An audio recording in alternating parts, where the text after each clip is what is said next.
Israel has launched an expanded ground operation after having taken down the communications for the entire Gaza Strip. Remember, the Palestinians in the Gaza Strip were already living under conditions where they were denied food, water, electricity and fuel.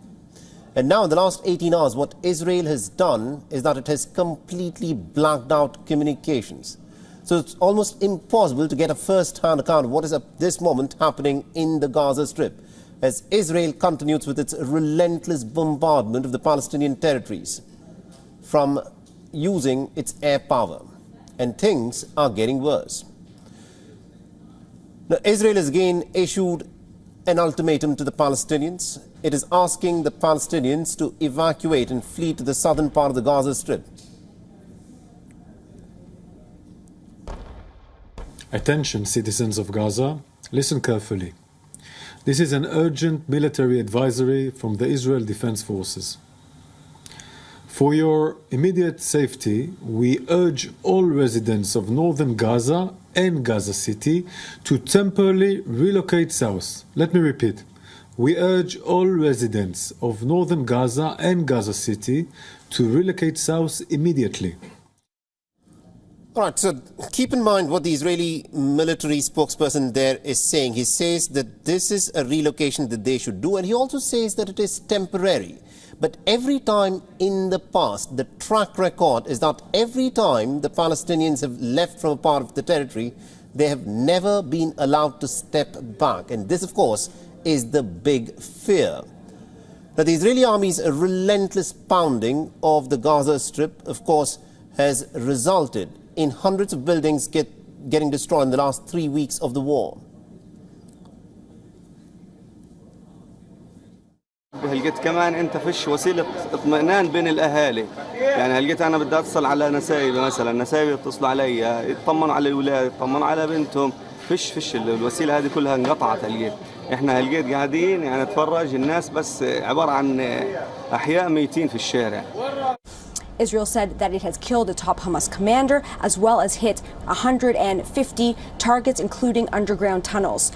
In Gaza, telecommunications, the internet was completely shut down because of this bombardment. Palestinians were unable to communicate with each other. They said that this bombardment was unprecedented, something that they had never seen before. Entire neighborhoods were flattened. People were going door to door looking for relatives, trying to understand what happened and to understand the scale of the damage. Now, Israel's military has accused Hamas of using hospitals. This is what Israel claims, that Hamas is using hospitals as a shield for its tunnels. Now, ever since this conflict began, Israel has bombarded at least about 51 hospitals and other health centers. Under international law, bombing hospitals, schools and other residential buildings is considered a war crime.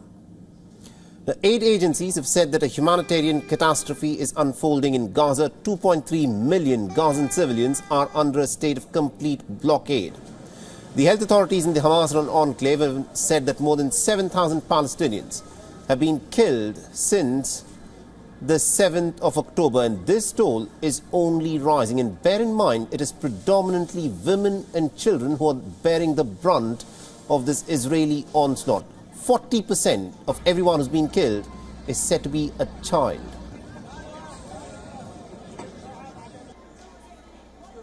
قد عبر الجميع عن استيائهم الشديد لما يحدث من اعتداء على المدنيين واستهداف للطواقم الطبية ومنظمات العمل الإنساني، فضلا عن قطع الاتصالات التي تعوق جمعية الهلال الأحمر الفلسطيني وغيرها من شركاء العمل الإنساني داخل قطاع غزة، مما يحول عن عدم ممارستهم لدورهم المطلوب في إغاثة المنكوبين والجرحى والمصابين وعلاجهم. People are scared, they are afraid, they are getting this idea that basically Israel is gonna erase the Gaza Strip or something, or it's gonna kill everyone in Gaza. I know it sounds somehow ridiculous, but actually this is what the people think because of the cut of the connection. This has never happened before. We're talking about 2.3 million Palestinians that cannot reach each other, cannot reach the outward. The Gaza Strip has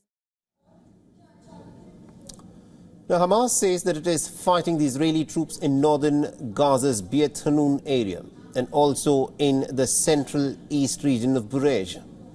Now, the United Nations General Assembly, remember, has approved a non-binding resolution. It is calling for a humanitarian truce in the Gaza Strip, and it wants an immediate cessation of hostilities. Now, this was, of course, the first United Nations response to Hamas's surprise attack that took place on the 7th of October, and since then Israel has unleashed its relentless bombardment of the Gaza Strip. Israel claims that it is trying to hit Hamas, but the fact of the matter is the civilian death toll in terms of collateral is just tremendous.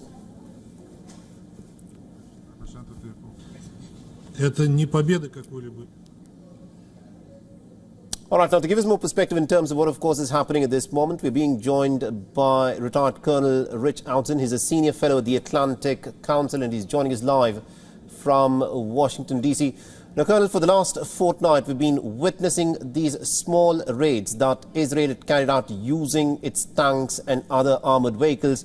But since yesterday night, what has happened is that Israel has completely blacked out communication, so we do not completely know what is happening in the Gaza Strip at this moment.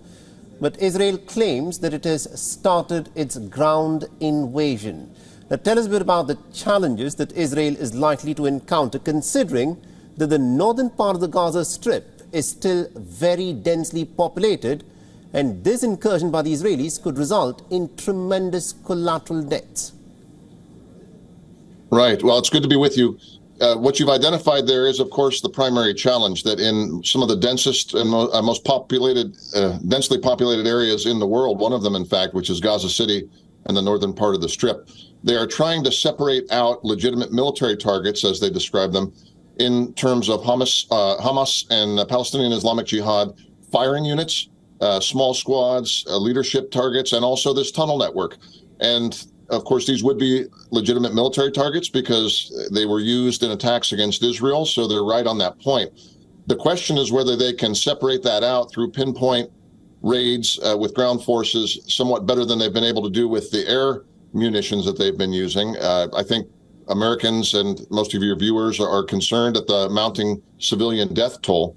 So the history and law of warfare in terms of sieges, and that's what this is essentially, it's a siege of Gaza City, is pretty clear that as long as you're being attacked from a city, and the Israelis are, you have a right to self-defense. So I think they're on firm ground to conduct these operations, and yet can they do it at a cost that does not outrage the world more than it's already outraged and violate human conscience due, as you say, to the civilian casualties. And also considering that the fighting has now gone on for 21 days, the people of Gaza have been cut off from supplies of food, water, electricity. We're talking about a civilian population of 2.3 million people. With each passing day, the death toll continues to mount, and with that, the public opinion that was earlier in favor of the Israelis is getting eroded. How much further do you think the Israelis will have the backing of the United States in this? Well, that's the age-old question. If you look at the history of Israel's wars in 56, 67, 73, 82, there's always an initial empathy, sympathy, and a massive support because the United States and Israel are close and strategic allies. And yet, as time goes on, there's a desire to limit collateral damage and, frankly, to limit the defeat in these earlier wars of other neighboring countries, because that would not allow for subsequent peace operations. The same sort of logic's at work here. I think Americans are still have fresh in their memory what happened on October 7th and the level of terrorism and depravity that was shown.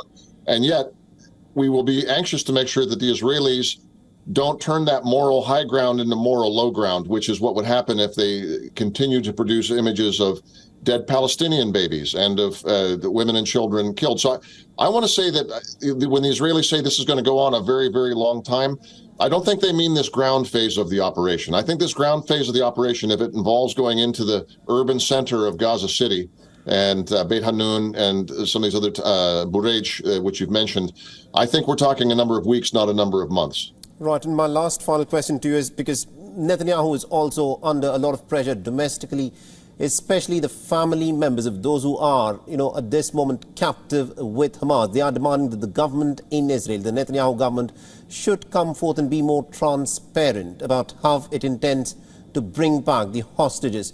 Now, do you think with the ground offensive, the Netanyahu government has actually, if at all it had a strategy of getting those hostages back, has virtually signed them off?